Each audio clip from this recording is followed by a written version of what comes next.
o el Departamento de Operaciones Estructuradas tiene origen ilícito? No. Doctor, Le van a decir, lo queremos porque hay una condena de Paloche en Brasil, que es nuestra prueba que el dinero es sucio.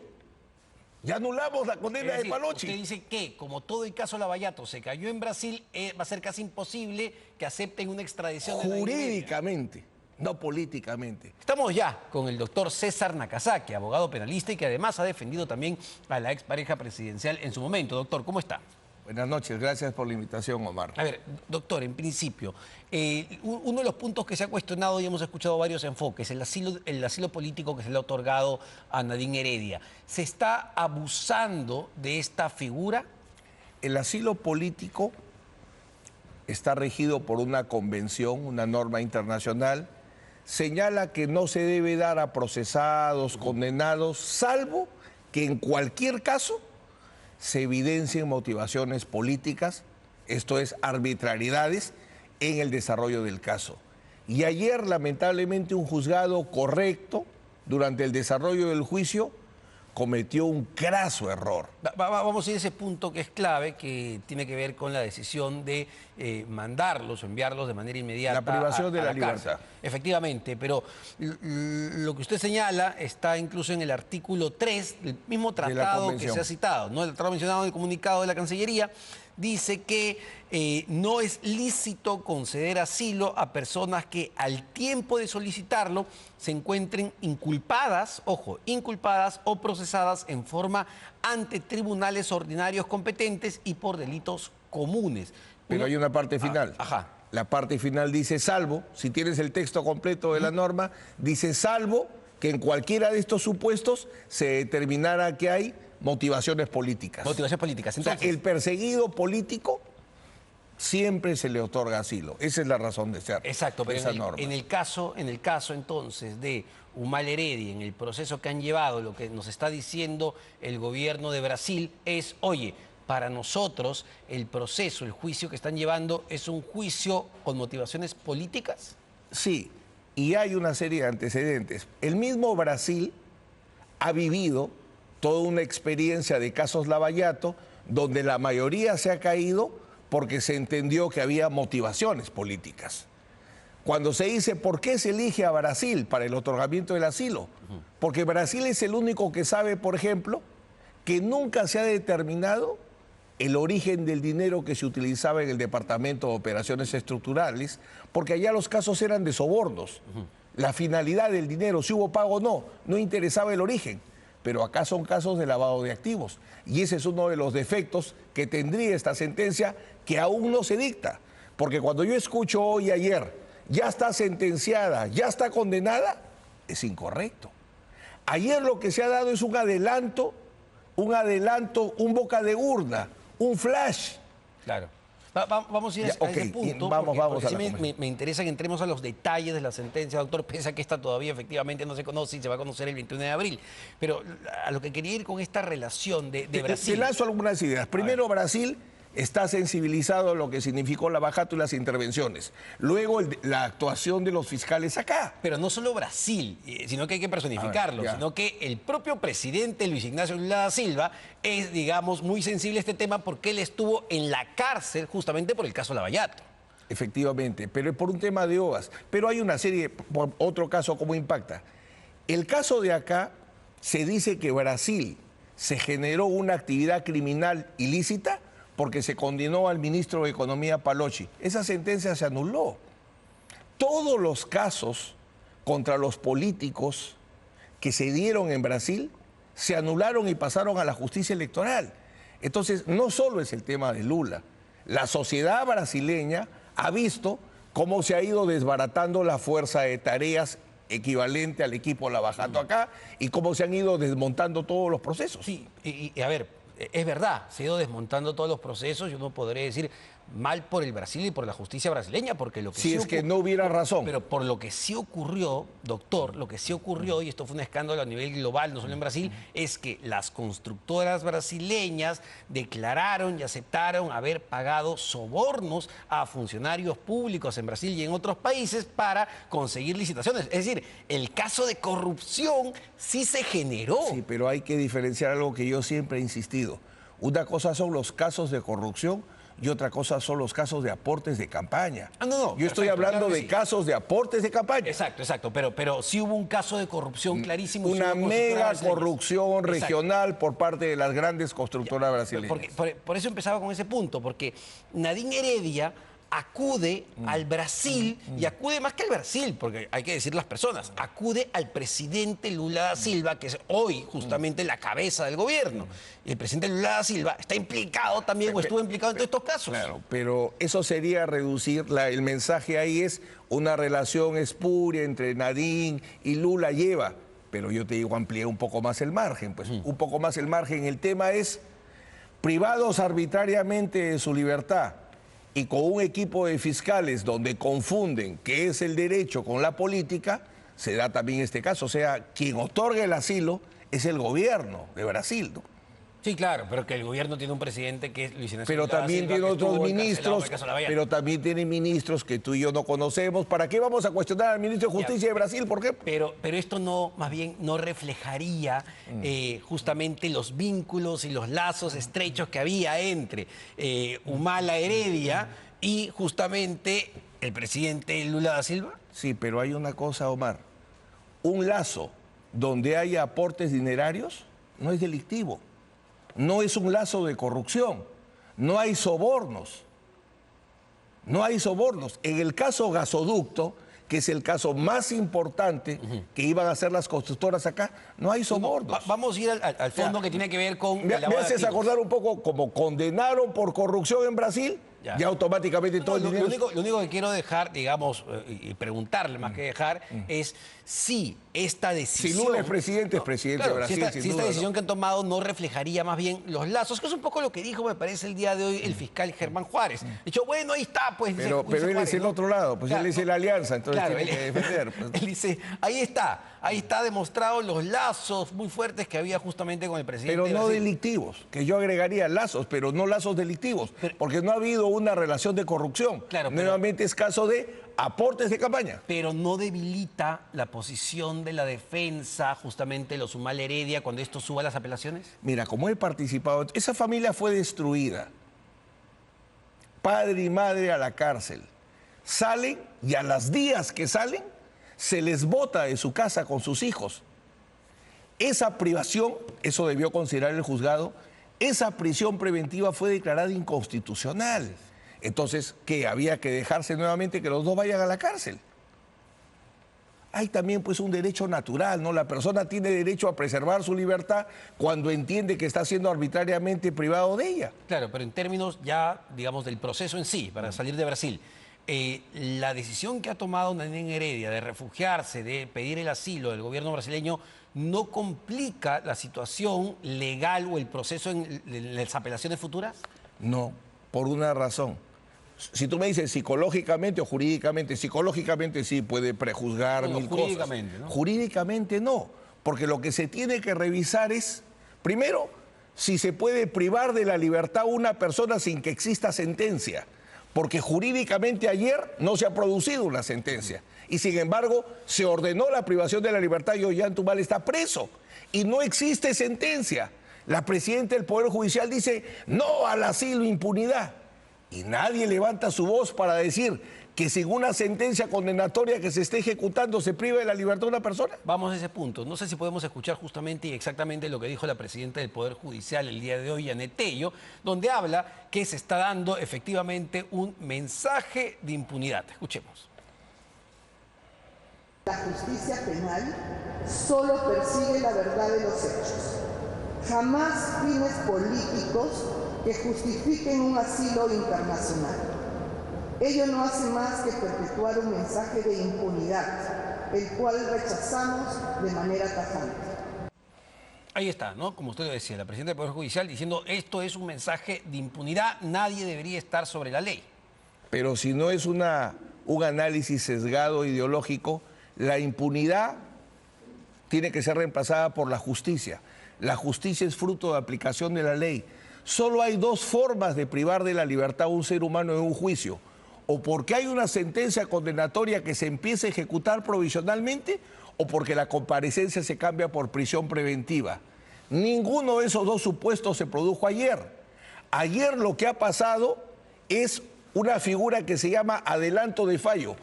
Como una vez que se clausuran los debates, que ese es el gran error del código, el juez solo tiene 2 días para dar la sentencia, es imposible, salvo que la trabaje de meses atrás, lo cual sería ilegal, porque tiene que escuchar, la defensa tiene que terminar para que el juez pueda hacer una sentencia. Entonces se da esta figura de adelanto de fallo, donde el juez lo único que dice, mi decisión es culpable. Las razones, voy a hacer un breve resumen. La sentencia íntegra dice, la sentencia quedará notificada con su lectura integral en audiencia pública. Las partes inmediatamente recibirán copia de ella. Recién con la lectura completa de la sentencia y su notificación, existe la sentencia y se puede ejecutar. Con el adelanto de fallo no. Por eso te ponía el ejemplo de un boca de urna, de un Flash de América o de Canal 4, no te hace presidente. Te da un adelanto de lo que va a pasar. Igual, un adelanto de fallo no es una sentencia. Por tanto, no puede producir ningún efecto sobre la libertad. Ahora, le pregunto porque esto ha sido uno de los principales puntos en forma de lo que se ha puesto en cuestión, porque implica quitarle la libertad, evidentemente, a 2 personas, y 2 personas, uno, además, expresidente de la República. Ayer conversábamos con el fiscal Rafael Vela y le poníamos esto en cuestión, ¿no? Oye, la jueza, digamos, no debió ejecutar la prisión, dado que fue un adelanto de sentencia y no fue la lectura de la sentencia en sí misma. Él decía que es atribución, y he escuchado esto además en otros penalistas, que es atribución de la jueza decidir si ejecuta de manera inmediata la sentencia. Graso error, el mismo código te dice. Lo que están confundiendo es adelanto de fallo con ejecución provisional de la sentencia. Ajá. Adelanto de fallo, desafío a que les hagas esta pregunta. ¿Adelanto de fallo significa que hay sentencia que se puede ejecutar? Nadie que mínimamente domine el código te va a decir que no, o que sí, perdón. Luego pasamos al otro supuesto. Una vez que ya dicto la sentencia condenatoria, ¿la ejecuto o la suspendo a las resultas de la apelación? La sentencia dictada, no el adelanto de fallo, no el boca de urna, la sentencia, la sala o el juzgado sí tiene la prerrogativa. ¿La ejecuto o no la ejecuto? ¿Y de qué depende? De la conducta procesal desarrollada a lo largo del juicio. Pero es la sentencia. La potestad del juez es cuando ya tiene la sentencia, no antes de la sentencia. Ahora, doctor, ¿es posible que el día 29 de abril, cuando el colegiado, la jueza que preside este colegiado, lea la sentencia, diga, bueno, nosotros adelantamos justamente la ejecución de la sentencia para que vayan a prisión porque temíamos que justamente se escapen y se fuguen? Y va a decir, y ahí está, justamente la señora Nadine Heredia se fue a la embajada a escaparse y ahora está en el Brasil. Buena pregunta. Yo puedo tener un temor muy fundado, pero los temores no me permiten quitar derechos. Soy juez y lo que estoy haciendo es aplicar el derecho. Más bien yo diría, como te has salido del derecho y estás privando, ojo, insisto, Omar, privando de la libertad sin sentencia. Ojalá alguien reflexione sobre eso. No existe sentencia. Entonces, si no hay sentencia que se ejecute, ¿qué hace Ollanta preso? Si hubiera un juez valiente de habeas corpus, hoy pongo el habeas corpus, mañana sale Ollanta Humala, recuso al juzgado y le digo, ya ustedes no pueden sentenciar, porque ustedes ya violaron la garantía por la cual un acusado puede creer en un juez, que es que aplique la ley. Usted se remite, como bien lo señala, al Código Penal. Procesal penal. Procesal penal. Ayer leíamos en un tuit del abogado de la señora Nadine Heredia, el doctor Julio César Espinosa, que señalaba que además la jueza estaba violando una resolución que dio el Tribunal Constitucional en el 2023, donde aclaraba justamente este tema, ¿no? De que no se podía ejecutar una prisión con un adelanto de sentencia. ¿Eso es verdad? He escuchado que lo dice Julio. Sinceramente no he visto la sentencia del Tribunal Constitucional. Julio César dice que sí, César Azabache dice que eso no dice la sentencia, pero el primer caso que hubo sobre estos fue un caso igualito contra el entonces presidente regional de Ayacucho, Wilfredo Scorima. En un anticipo o en un adelanto de fallo, le dan sentencia condenatoria y planteamos un habeas corpus. Ese caso sí lo conozco. Otro del Tribunal Constitucional no conozco. Interesante. ¿Qué pasó porque ya el doctor Wilfredo Pedraza, que también es el abogado, va a estar en instantes con nosotros, entiendo que ha planteado o va a plantear un debe ganar, porque es algo tan sencillo como esto. ¿Me han privado de la libertad en ejecución de una sentencia? Pregunto, no, porque la sentencia no existe. ¿En ejecución de un auto de prisión preventiva? No. ¿Por qué? Porque temían que se fugue. Eso no existe. Ya, pero no existe ese tema. A ver, yo no soy abogado, doctor. Tú eres economista, te hablo de variables, de factores. Pero me pongo a pensar en el variables juez, y parámetros, perdón. En el juez que resuelve ese habeas corpus, sí, de tanto de Humala como de Heredia, y el juez va a decir, a ver, pero si le doy la razón a Wilfredo Pedraza y el expresidente Humala sale libre, quizá luego pide asilo en el Brasil y chau Humala. Mira, si vamos al mundo de las especulaciones, iríamos a la experiencia. Elian Carr quiso jalar a Alejandro Toledo para que lo reciban en Israel, no fue así. El tema creo que es más concreto. El tema es que haya un juez en Lima que quiera por primera vez honrar el habeas corpus, porque la verdad el habeas corpus está bastante raquítico en este país, ¿no? Si tú quieres medir si en una sociedad se respeta la libertad, tienes dos variables, el habeas corpus y la prisión preventiva, y acá estamos en rojo todavía. Vamos a escuchar, doctor, al canciller Elmer Schaller, que habla justamente sobre este salvoconducto que se le da y sobre el pedido de asilo político de Nadine Heredia al gobierno de Brasil. Lo que hemos hecho es cumplir con las obligaciones del Perú, que no significan haber sustraído a la señora Nadine Heredia de la justicia peruana. El hecho que la señora Nadine Heredia de Ollanta esté asilada en el Brasil o en cualquier otro país, no la sustrae de la justicia peruana. Ese punto es interesante y usted nos puede ayudar a entenderlo. Él habla de el hecho de que esté en Brasil no significa que la señora Nadine Heredia se sustrae de la justicia peruana. Correcto, porque el proceso continúa. El Perú, como Estado, no pierde sus potestades de seguir el proceso penal contra Nadine Heredia como va a seguir. Lo que ha hecho el Perú es cumplir con la convención, porque quien califica si hay motivos para el asilo es el país que lo otorga, no el país que debe facilitar su salida con un salvoconducto. En el mundo civilizado así funciona el asilo. Es decir, doctor, ahora lo que tocaría es que los fiscales soliciten la extradición. ¿Esa carta está sobre la mesa o no? Tiene que haber, efectivamente, se dan los presupuestos. Si hay un mandato, se requiere proceso penal y un mandato de prisión preventiva. Pero es muy interesante que planteen a Brasil y digan, quiero procesarlo por un caso de lavado de activos porque el dinero lo entregaron por la caja 2. Y Brasil va a decir, pero acá en Brasil alguien ha determinado que el dinero que se trabajaba en la caja 2 o el Departamento de Operaciones Estructuradas tiene origen ilícito. No, doctor, le van a decir, lo queremos porque hay una condena de Paloche en Brasil, que es nuestra prueba que el dinero es sucio. Ya anulamos la condena de Paloche. Usted dice que, como todo el caso Lavallato se cayó en Brasil, va a ser casi imposible que acepten una extradición. Jurídicamente, no políticamente. Va a ser muy interesante esa extradición. Ojalá se animen. Cuando el presidente Fujimori estaba en el Japón, yo le decía, ¿por qué no mandan de una vez la demanda de extradición? Porque en Japón hay pena de muerte. Pero ¿qué iba a ser la pinche justicia? La pinche justicia era para acá. En Japón no podía haber pinche justicia. Acá se puede hacer ciertas cosas, como se está descubriendo ahora que colaboradores eficaces sin corroboración. Pero Brasil ya vivió esta experiencia. Ya sabe lo bueno, pero también sabe lo malo. Ahora, el comportamiento de los fiscales, que también era un punto que se cuestionaba ayer el fiscal Rafael Vela, pudo haber influido en la decisión que ha tomado el gobierno de Brasil, teniendo en cuenta el antecedente que ellos tienen con el juez Moro y los fiscales? Sin duda, porque es muy distinta la actuación. La actuación contra Fuerza Popular, la actuación contra el nacionalismo, no es la actuación contra la alcaldesa Villarán o contra el expresidente Vizcarra. Había como si hubiera dos mundos en la fiscalía, uno de súper velocidad. El mismo día la fiscalía quería detener a Alan García y a Pedro Pablo Kuczynski. El mismo día. Yo estaba en la defensa de Pedro Pablo Kuczynski y justo discutiendo en su audiencia de prisión salía lo del suicidio de Alan García y en su intento de detención preliminar.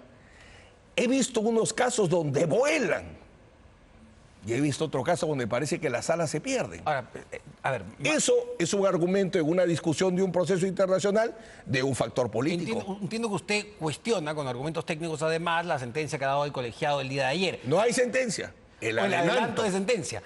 Pero, le pregunto, en términos técnicos, lo que ha definido o adelantado ayer el colegiado va a impactar en los otros casos de supuesto financiamiento ilegal y lavado de activos, caso Cócteles, caso PPK, caso Lourdes Flores. No creo que el juzgado, porque hay que esperar la sentencia para criticarla, para ver positivo o negativamente, no creo que el juzgado haga el análisis de la tipificación, por qué las donaciones electorales son lavado de activos. Me parece que el juzgado ha entrado solamente a si está aprobado o no los aportes de campaña. Ese ha sido su único análisis probatorio. No ha ido al análisis de la calificación.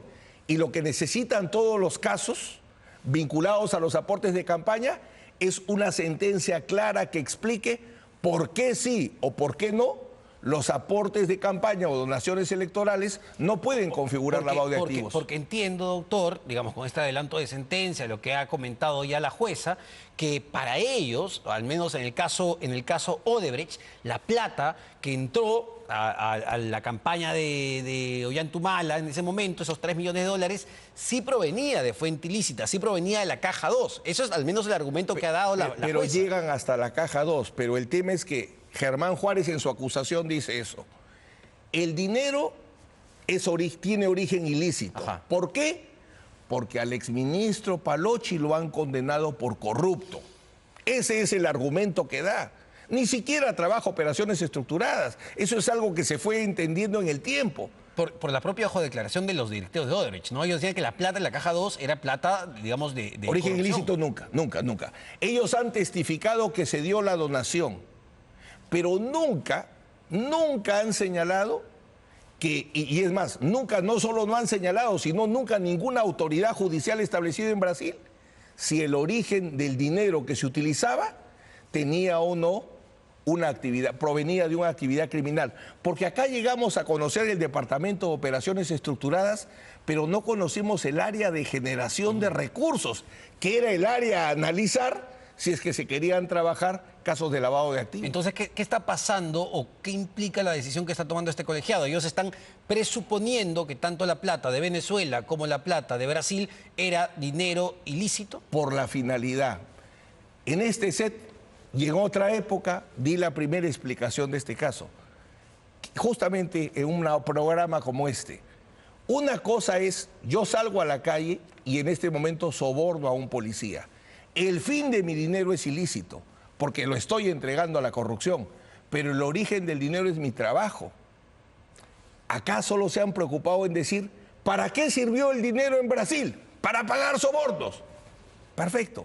Pero el origen de ese dinero para pagar sobornos, ¿fue lícito o ilícito?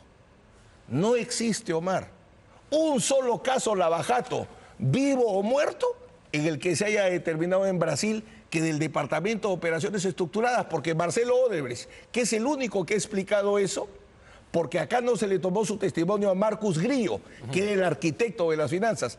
Él ha dicho que era proveniente de países donde se podía, y tú lo entiendes muy bien como economista, la elusión tributaria, que no es delito. Muchísimas gracias, como siempre, al doctor César Nakazaki con la explicación. Vamos a una pausa, venimos.